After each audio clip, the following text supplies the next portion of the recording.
This is WWE superstar Drew McIntyre, and you're listening to the WWE Podcast. The champ is the one that everybody wants, me. Becky Lynch is going to WrestleMania. Claymore! Austin 316 says I just whipped your ass. This is my iron. You're gonna acknowledge me. All right, everybody, guys and girls, welcome back to another edition of the SmackDown Review right here on the WWE Podcast. As always, I'm your host, Michael Ritter. You can find me on Twitter at Michael5Ritter and on Instagram at MichaelRitter5, also the host of the Football Function Podcast. Today, we're going to be talking about the SmackDown that aired on October 1st, 2021, night one of the 2021 WWE Draft. This is going to be continued on Monday night. They're going to have night two. And it was brought to our attention that the roster was split up into halves. One half was going to be eligible to be drafted tonight. The other half was going to be eligible to be drafted on Monday. And that makes a lot of sense given that some of the picks that happened, there's clearly a lot of talent left on the board. Some better talent. Some of the draft picks I thought were a little bit questionable, but for the most part, a lot of them made sense. And I was impressed. I thought this episode of SmackDown as a whole was really good. I'm not going to have a lot of negative things to say about it. I think some of the segments in particular, like the Seth Rollins and Edge, that one really got me going. I really enjoyed that part of the show. And then obviously some of the matches that we got, like Bianca Belair and Sasha Banks, that rematch that happened at the end of the show, some of the backstage segments, and obviously all of the draft picks that were made, all 4 rounds, 16 picks in total.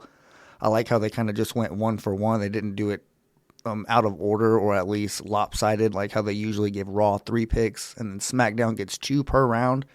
They didn't do it that way this time. They kind of just gave each person or each brand 2 picks per round. And SmackDown picked first each round. I'm not really sure why. Raw should have at least got the first pick given that they have a longer show, but it is what it is. You can tell that they're still playing favorites and SmackDown is clearly their favorite show. And maybe favorite isn't the word to say. Maybe just higher on the pecking order given that Fox has forked up more cash. So I'm sure USA says, all right, yeah, you're going to pay more money than WWE, so we'll let you have first pick, but we're at least going to have the same amount of picks in each round and basically just split it up evenly like that. So I feel like the draft itself went pretty smooth, and that's kind of how things opened. They opened with Sonya Deville and Adam Pearce coming to the ring. I guess I shouldn't say ring. They actually came out to a podium right there at the top of the stage. And they announced the draft picks. As I said earlier, SmackDown picked first. Let's get into round one and what happened here. SmackDown got the first pick, and they selected the head of the table, the tribal chief, the Universal Champion, Roman Reigns. That makes sense. I was excited, and whenever this pick was made and I realized how excited I got, it hit me like, hey, this is the first draft that I feel like I actually have a little bit of I'm actually impacted by it, and it affects me on a weekly basis given that I cover this show. I wanted to cover Roman Reigns, and I wanted to continue talking about him, so I'm glad that he is going to stay on SmackDown.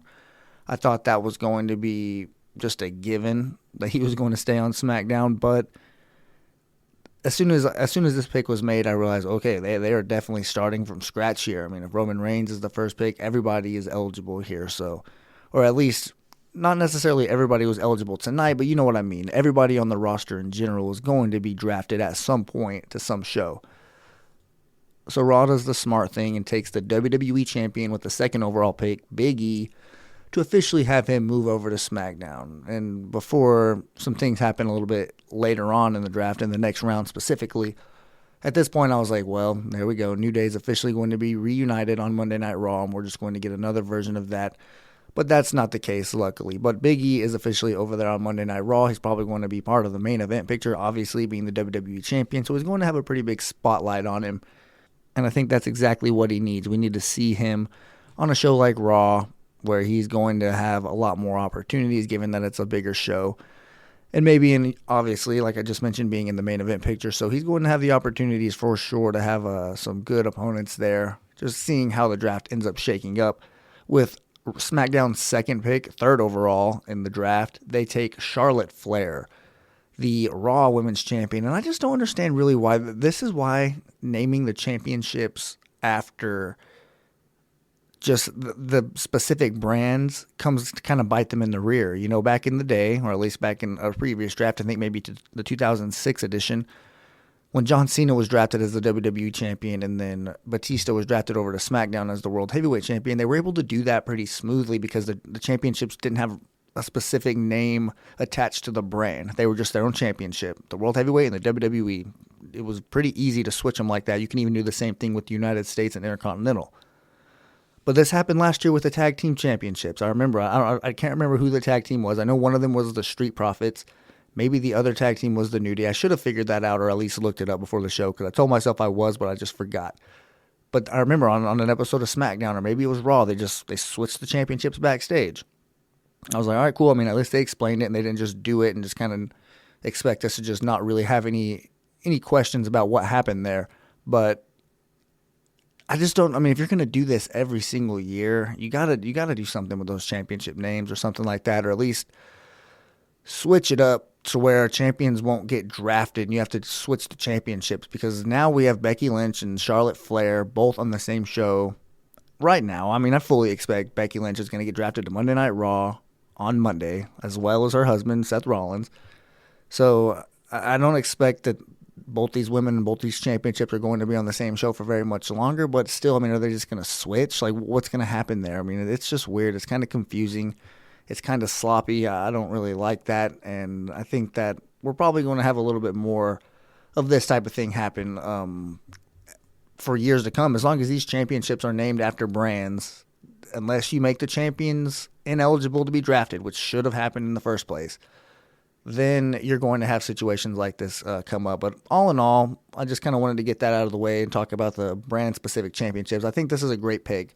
Them getting Charlotte, clearly, she wasn't on the show for the entire last year that I've been covering the show, and this is basically a whole calendar year for me. I'm basically starting my second year here on the WWE podcast, and now I get a whole new roster to work with. But in the first one, I didn't get a chance to really cover Charlotte Flair. She was over on Raw, so I'm excited to have a chance to cover her and have her over here and see her on a weekly basis. So that's going to be exciting in and of itself.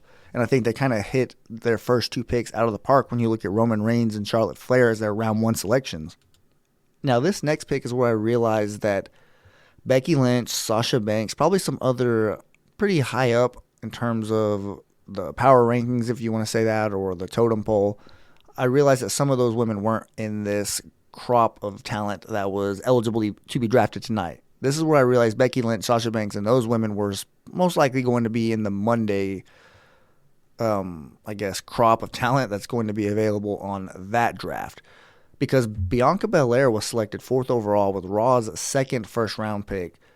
And that told me, like, all right, number one, they clearly view Bianca Belair pretty highly to make her picked right after Charlotte Flair. And to be picked above Becky Lynch, that, I mean, clearly we don't know for sure. I mean, I'm sure there probably was a list of the pool, the pool of talent that was available to be selected tonight. I didn't look it up. So, and I'm glad I didn't. I didn't do it on purpose because I really wanted to be surprised. I didn't want to kind of know who was going to be picked. I wanted the draft to kind of, just catch me off guard. I actually didn't get on Twitter or anything like that. I wanted to let every pick kind of have that real draft feel to it. And I kind of like the way they did it this year. They didn't have the pinball, which I really like, but it's all good. Sometimes when you do a draft randomly like that, it can bite you in the rear, unless obviously, which should be predetermined anyway. But I think all in all, they did a pretty good job here. So Sonya Deville and Adam Pearce make their way backstage, and we get our first segment.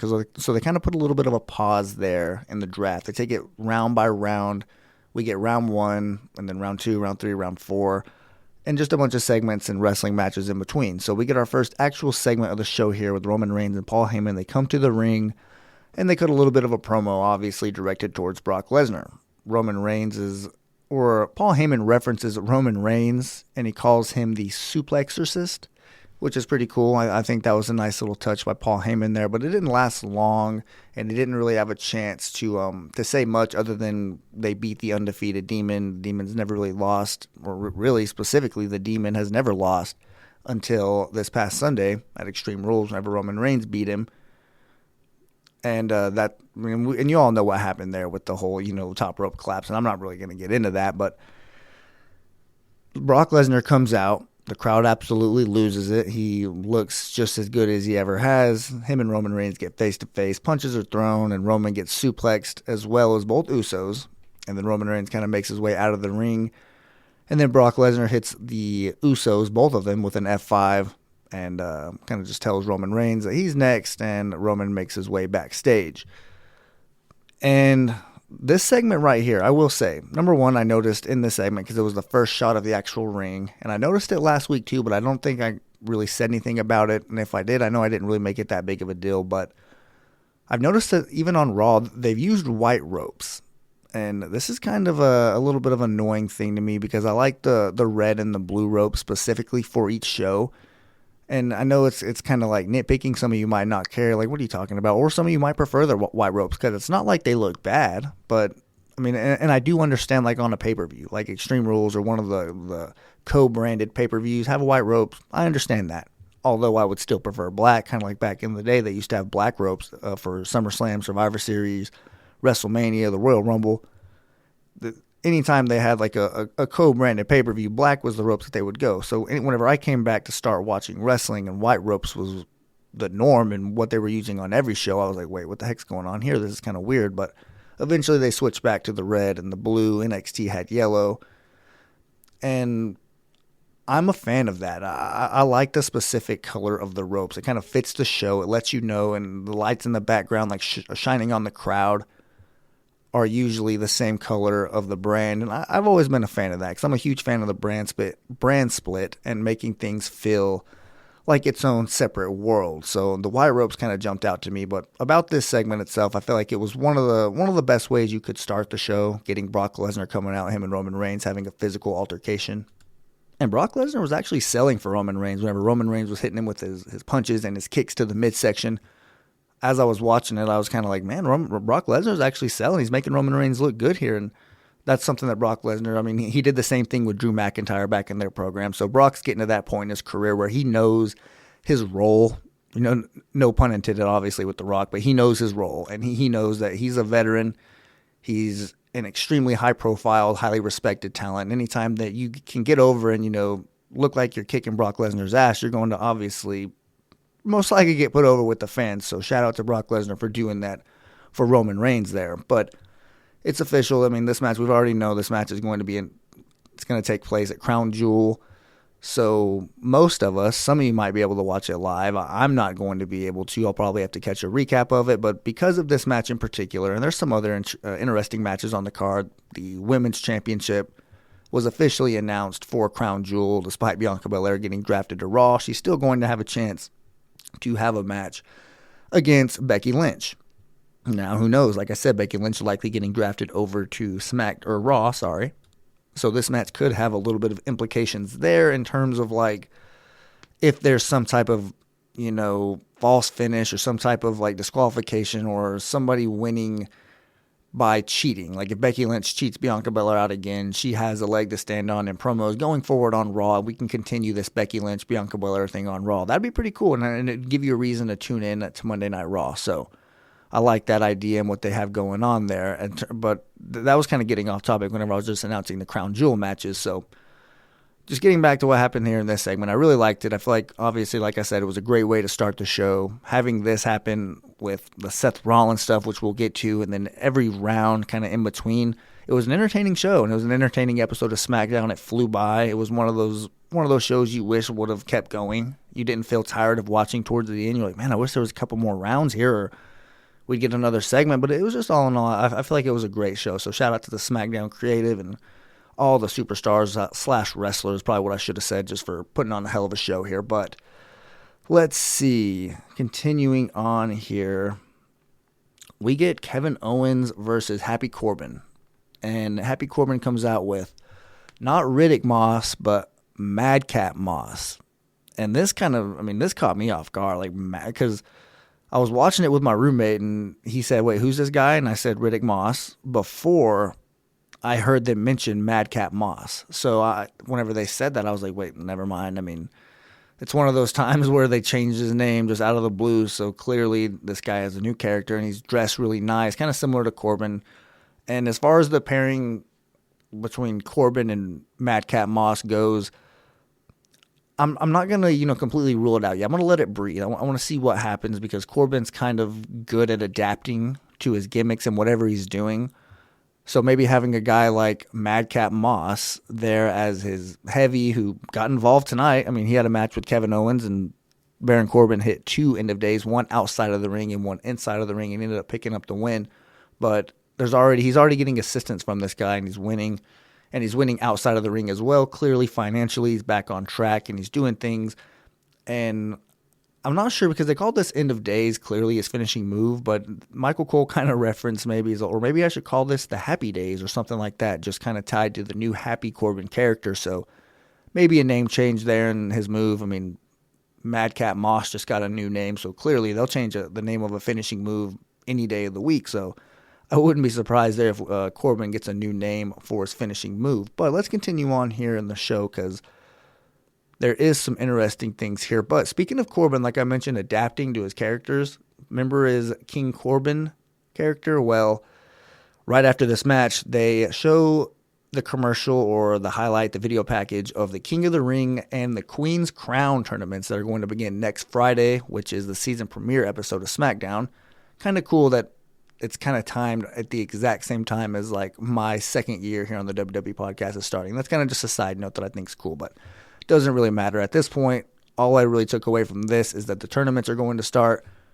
I don't like that they're coming so soon after we just had a program about this specific quote-unquote crown, because now we're going to get, as soon as this tournament's over, another superstar, likely a heel, walking around ranting and talking about how they're the king and they're better than everybody. So we're going to get, is King Nakamura not still wearing it and doing this thing? So that's going to be kind of interesting there. I wonder who is going to be involved in this, if Nakamura is going to do it. Now, if Nakamura goes through this tournament and he wins and he just straight up defends his crown, and he is the reigning defending King of the Ring, because I know he didn't win it. I know Corbin did, and that's how he ended up getting his King Corbin gimmick, but it's clearly Nakamura right now who's doing that king thing. So if he can actually win this tournament, then maybe that'll change my mind on this.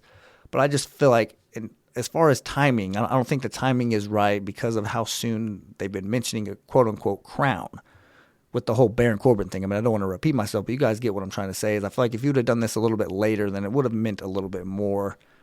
The crown stuff would have been further in our memory, but whatever. Like I said, if Nakamura wins, then I think that maybe this thing will be pretty cool. But moving on here, we get round 2 of the draft. Number 5 overall, SmackDown selects Drew McIntyre. And this pick kind of caught me off guard. I mentioned last week, or maybe the week before on the SmackDown review, that Drew McIntyre had a video where he was advertising a stadium that is being built. I'm not sure where. DJ Kuzmo actually told me, and he answered this question, which stadium it was. And I'm sure he'll tell me again because it slipped my mind, so sorry about that, DJ. But Drew McIntyre said that he would be appearing on that episode of Monday Night Raw, and that's going to take place in November. So I hope that that's just, card is subject to change, and Drew McIntyre isn't going to be there because I don't want him to make an appearance on Monday Night Raw now that he is officially on SmackDown. Anybody who was drafted tonight to Friday Night SmackDown, there's absolutely no reason for them to show up on Raw. You're already drafted. You're in your brand. Stay home. Have a night off. Do whatever you got to do. Do not show up on Monday Night Raw, because that's whenever I feel like they're going to continue this whole sloppy crossover between brand stuff. I don't want to see that. I don't want to see no quarter invitational. Let's just keep these guys and gals on their respective brands. But this pick in particular, I thought Drew was going to stay on Raw. I thought he had found a home on Raw, kind of similar to Roman Reigns on SmackDown. I thought he was just going to stay over there and kind of have feuds with some of the guys who would be coming over. There's going to be fresh crop of talent. Edge. He could have had a little program with Edge going forward on Raw, but, he doesn't. So he comes over to SmackDown, and he does have a little bit of a promo after this round, and I'll get to that here in just a little bit. But with the number 6 overall pick, Monday Night Raw selects RK Bro. A hell of a pick. You get both these wrestlers, Randy Orton and Matt Riddle, the Raw Tag Team Champions. You really can't go wrong here. You keep those guys over on Monday Night Raw. And with the first round that Raw had, getting 2 SmackDown talent like Big E and Bianca Belair, now you keep 2 of your own there, and you get 4 with 3 picks. When you look at just mathematically, it was a hell of a strategy that you did there. And obviously, the people who tune into Raw looking forward to RK Bro, they're going to continue to have that reason to tune into Monday Night Raw. So I like this pick right here. I think it was genius. And obviously, with some of the picks that continue to happen with Monday Night Raw, you might get some juicy programs here going forward. But with the next pick, we get another tag team being selected, the 7th overall pick for Friday Night SmackDown. They select Kofi Kingston and Xavier Woods, The New Day. And The New Day have been on Monday Night Raw for as long as I can remember. They always kind of just feel like a Raw tag team. But I'll accept them being over here on SmackDown, at least at first, kind of see what they have planned. Obviously, Big E was drafted to Raw, so hopefully if they treat this brand split the way that they're supposed to, we won't see these guys together until Survivor Series or the Royal Rumble, maybe Crown Jewel, whatever pay-per-view has both brands. Well, I guess every pay-per-view is both brands now, but I guess every pay-per-view will probably see the New Day have some type of interaction backstage, but at least they're not going to be in any program together. Like, at least it's not going to be constantly going out to the ring. Big E's WWE Championship on Raw. Like, that title run isn't going to have the New Day lingering around, kind of ruining things and having, like, bad apples spoil other apples. You know what I'm talking about? So, having them get drafted over there to Friday Night SmackDown just makes sense for all parties. So, I like that pick. And then Monday Night Raw gets an absolute steal here, 8th overall. They select Edge with their last pick in the second round. And that's just a genius pick. It kind of has that feeling that he had back in like 2004, I believe, that edition of the draft when he got drafted from SmackDown to Raw. So it was just a good pick there for Raw. I think 8th overall, Edge is an absolute steal. But like I kind of alluded to just a little bit ago, Caleb Braxton has a backstage interview with Drew McIntyre here, who's the newest member of Friday Night SmackDown.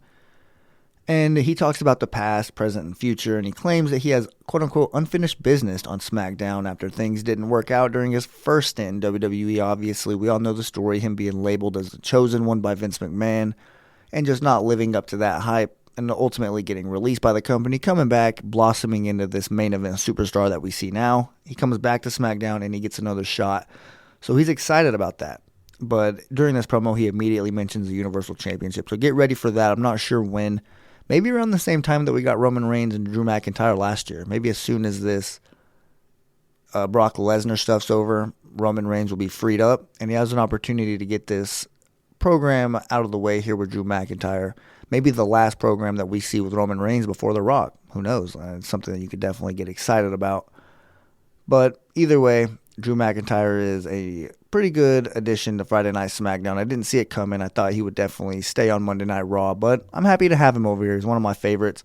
And as soon as he lost that WWE Championship, I knew it was probably only a matter of time before he switched over to the Blue brand, and I'm happy to have him. But moving on here, this is where things get good. This is one of my favorite parts of the entire show. Edge comes to the ring to confront Seth Rollins. And he talks about being on the first episode ever on SmackDown. And he's the only person on the roster still signed to WWE that was on that show.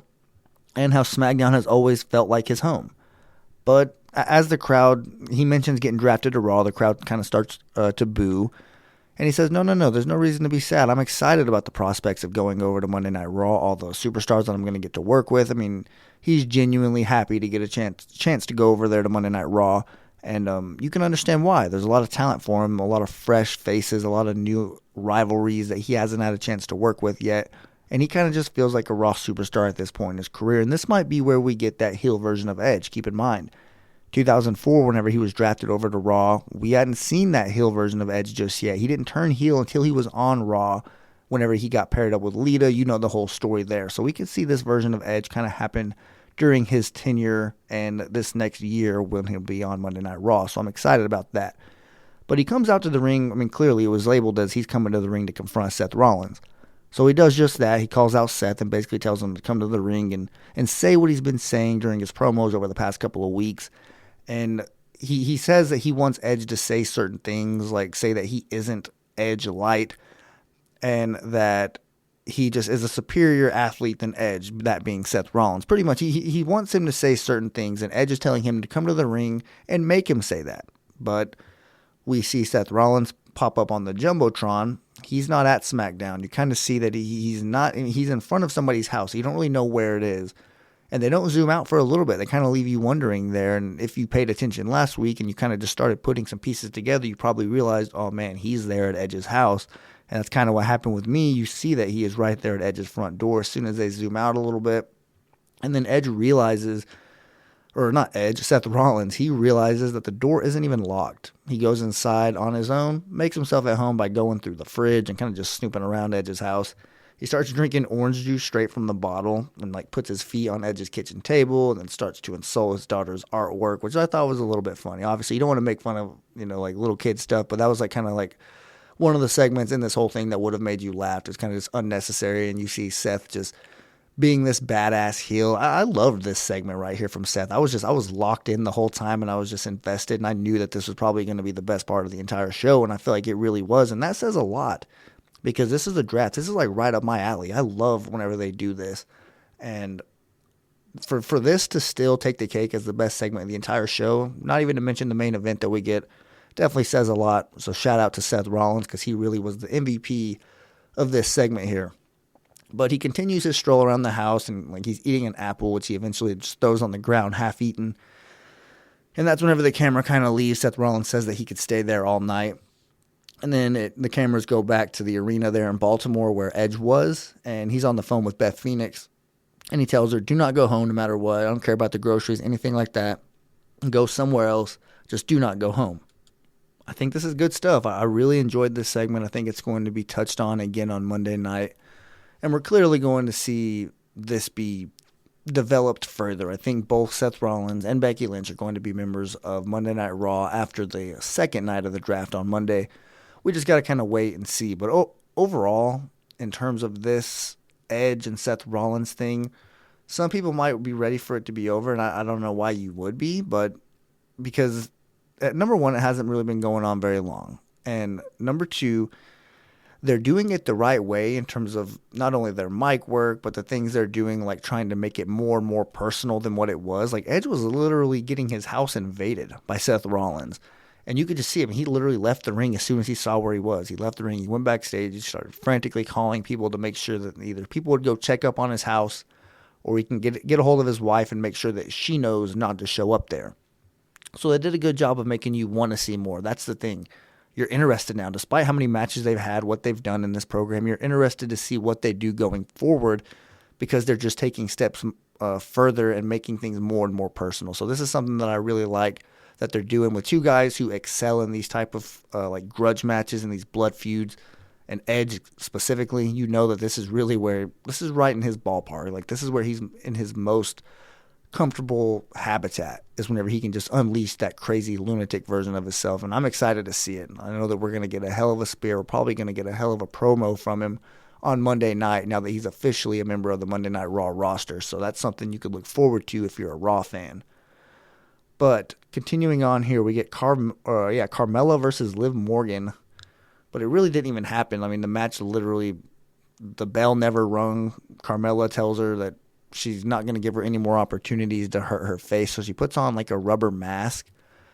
And it was kind of like, at first I thought it was like a mask like Sheamus. You know, one of those protective masks that just protects your face. But it was like rubber texture. Like the only thing I can compare it to, or at least what it looked like to me, was like one of those old rubber cheap iPod cases. You know, like if you had like an iPod Nano or something like that, and I might be, you know, some of you might not even know what I'm talking about. But I mean, if you had an iPod back in the day and you had like one of those rubber cases on it where you could just get like whatever color you wanted, and they were like kind of like a soft texture. I don't know, you know what I'm talking about, but that's kind of what it looked like, because it was just kind of fit her face perfectly, and you could just tell it would move whenever she talked. She took it off. She didn't leave it on very long. I mean, this entire match or segment, whatever you want to say, only lasted like 2 or 3 minutes, so didn't take up very long of the show. They moved on, and then they get to another round. This is round 3, the 9th overall pick, and this is SmackDown. They get Happy Corbin and Madcap Moss,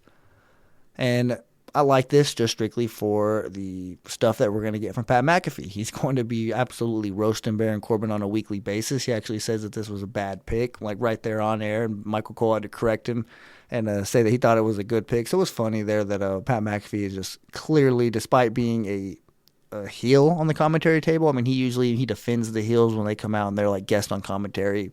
But even though Happy Corbin's clearly a heel, I mean, he doesn't like him, and I love this stuff. But the 10th overall pick, Monday Night Raw, they get Rhea Ripley and Nikki ASH, the women's tag team champions. And I just think that this is kind of like, with the 10th overall pick, you draft Rhea Ripley. And then as a little bit of a bonus, like a thing on the side, you get the tag team championships, and then you get Nikki ASH, just in terms of like ranking, how I would rank these in like the pecking order. And that's like no shot at Nikki, but with this Nikki ASH stuff, clearly she's at a disadvantage. You're not going to go far with this stuff. I think that this is just Raw drafting Rhea Ripley and getting her on that brand, and you just get Nikki ASH as like a little bit of a bonus, and the tag team champions clearly, so they're going to kind of float between brands. But when they do inevitably lose those championships, you're still going to have these women on your roster. So you get kind of a 2-for-1, and I like that strategy. But I also like the possibility of Rhea Ripley and Bianca Belair, because they were kind of like the two women who both had an opportunity to win the Royal Rumble. Clearly, Bianca Belair won. They both ended up winning the championship at WrestleMania. So they kind of have that where they can tie it together, and they're probably they're going to reference that. And Bianca will say that her championship run was more successful. And you already know, so you can look forward at some point during this year that we're going to see a Bianca Belair and Rhea Ripley feud, or at least you can hope so. Hopefully the creative won't rob us of that, because that's kind of just easy picking there. That's low-hanging fruit. You can easily have a nice little multiple-month program there. But this is where things kind of get interesting in the draft with the 11th overall pick. The SmackDown brand selects Hit Row, the first NXT talent pick. This is that group. You get like 4 or 5 people. I'm not really sure. Maybe 4 is the number. I'm pretty sure it is. I need to actually look. So I am familiar with this group. During the time that I was kind of watching NXT in and out, just kind of poking my head in, I was seeing these guys come out on a weekly basis, like doing like music performances and just cutting promos, just the ultimate heel group, where they were just acting like they were completely better than you, and I'm excited to see what they have here on SmackDown. That's really all I could say. I don't really know too much more about them to comment more. I mean, they're NXT guys, so you're going to get them on SmackDown, and this is kind of where it let me know, all right, we're getting some NXT talent. Are we going to lose some talent to NXT because NXT didn't get any picks? Or are they just going to get the leftovers here? I don't really know their approach there, but with the last pick here in the 3rd round, Monday Night Raw selects Keith Bearcat Lee. So he's going to continue this little character switch as Keith Lee or Keith Bearcat Lee over on Monday Night Raw, which is good, I guess. Raw's continuing to have a pretty good draft as far as I'm concerned. I would have liked to have Keith Lee over on SmackDown because of the booking. I think that we would have maybe gotten a little bit better, a little bit more juice squeezed out of him. But who knows? We could get a little bit different results here in terms of what the brands do on a weekly basis now that the rosters are different. So we'll see what happens. But Keith Bearcat Lee stays over on Monday Night Raw, so you can look forward to seeing what happens there.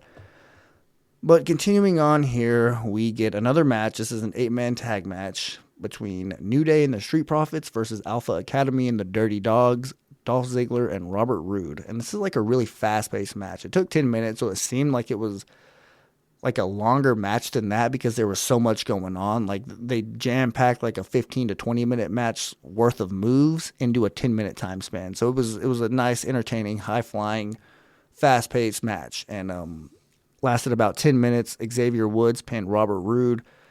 I'm not really sure what move it was. It was kind of like a coup de grace with Robert Roode on Kofi Kingston's knee. So it was a tag team version of the coup de grace. I don't know really what it was, but the New Day gets their first win in their first match as new members of SmackDown, and I don't really know what we can expect. They're probably going to have a couple title reigns over here eventually. You can guarantee you're going to see them feud with the Usos at some point. You're not going to have those two tag teams on the same brand and not utilize that rivalry. So probably later on in the year, maybe early in 2022, you could see or expect to see the New Day versus the Usos. But let's see, moving on here, round 4 and the final round of night 1 here in the 2021 WWE Draft. And this is where things kind of get interesting in terms of the Naomi and Sonya Deville stuff, because SmackDown gets the 13th overall pick here, and Sonya Deville reluctantly announces this draft. She kind of says, well, this one clearly wasn't my decision, and right then you knew who it was. Naomi is staying over on SmackDown, and this is kind of like another spoiler, I guess, if you want to say that. Roman Reigns being drafted to SmackDown and Naomi being drafted to SmackDown. if the Usos aren't drafted to SmackDown and they're drafted to Monday Night Raw, I would be absolutely shocked. Like, it would be one of the most crazy things in my opinion. So I feel like in terms of the people still available to be drafted, they're the most locked to go to Friday Night SmackDown. Becky Lynch is clearly the most locked to go to Monday Night Raw. So that's just my opinion there on that. But yeah, so Sonya Deville obviously still not happy with Naomi. Next week, whenever it'll be more specifically just the SmackDown side of things, we'll probably see a little bit more of that. You could at least expect a backstage promo from Naomi where she will address Sonya Deville continuing her problem with her, whatever that is. But number 14 overall pick on Monday Night Raw selects Rey and Dominic Mysterio. So that little program there is going to continue on Monday Night Raw, where Rey Mysterio will likely be in Dominic's ear, giving him advice.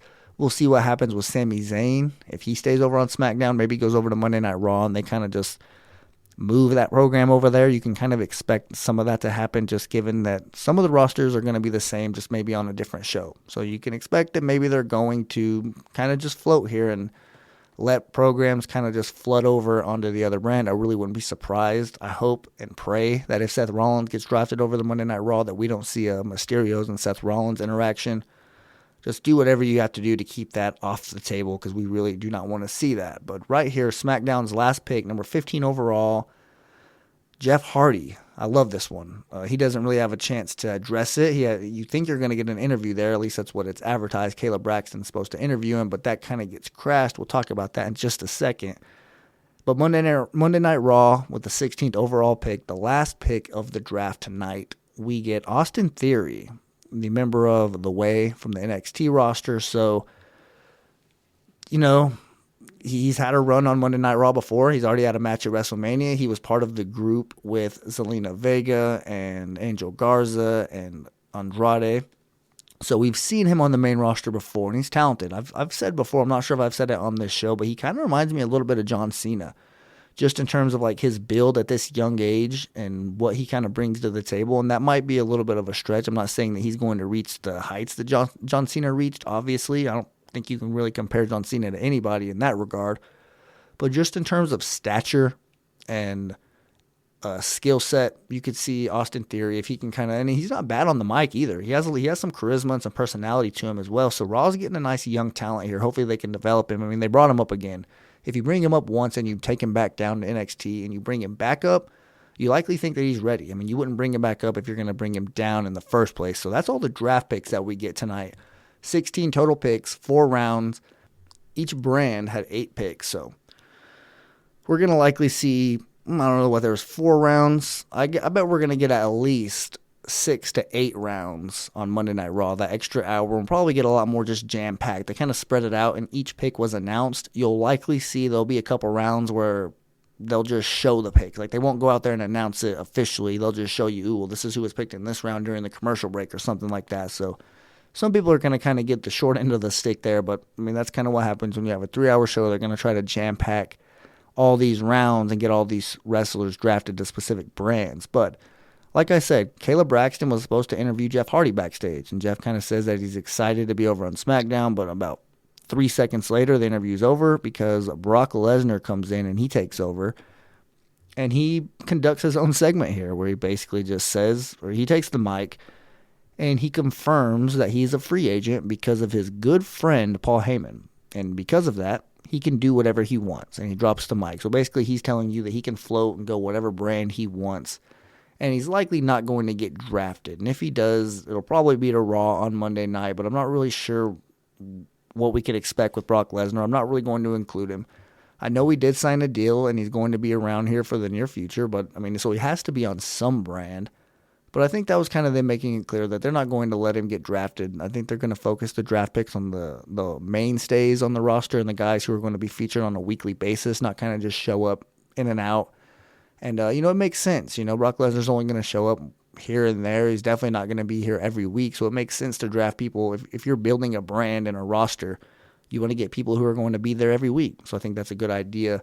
WWE taking this approach with Brock Lesnar and just having him, straight from the horse's mouth, look, I'm a free agent. I'm going to do what I want to do. So if you got a problem with it, you could say it to me. And nobody is going to say anything to Brock Lesnar, clearly. But after this segment, we see the backstage locker room of Roman Reigns, and the Usos are in there with him. Clearly, Paul Heyman is there as well, and Roman Reigns just kind of lays into Paul Heyman, not at first, but because he kind of just starts slow, and he's kind of just asking Paul Heyman, "Are you good friends with Brock Lesnar?"